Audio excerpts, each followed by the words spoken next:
I guess for a long time we've recognised that there's some sort of an interaction between cancer and the immune system, and immunity is regulated. There are on switches and off switches. There are ways of winding things up and winding things down, and understanding how to manipulate that has given us some great opportunities to treat cancer.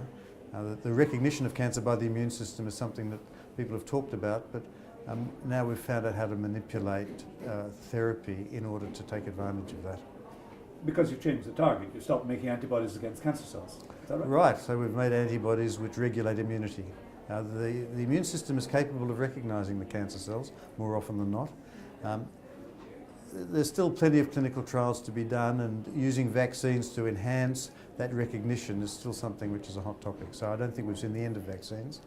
There are other approaches which enhance immune recognition as well, oncolytic viruses and other approaches that somehow enhance the way the tumour presents its antigens to the immune system all need to be explored. It may well be that treatments that we've used for years, like radiation, have had more of an impact on the immune system than were previously given credit for.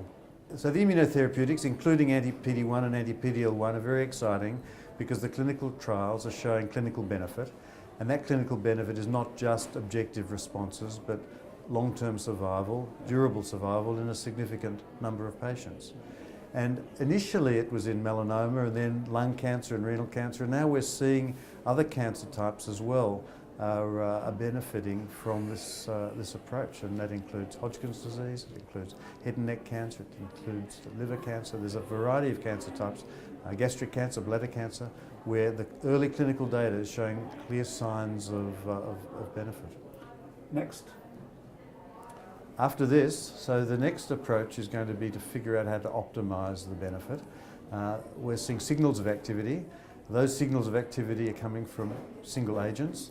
Just as we found that combining chemotherapeutics was something which gave much better results, the early signs are that combining immunotherapeutics is going to enhance outcomes as well, and figuring out which drugs to combine in which indications and how to do it, how to schedule it, how to combine them, how to sequence things, that's all wide open. There's some information coming through from the preclinical models, but a lot of this is going to have to be tested in the clinic. Thank you very much indeed. That's first off. Is that okay?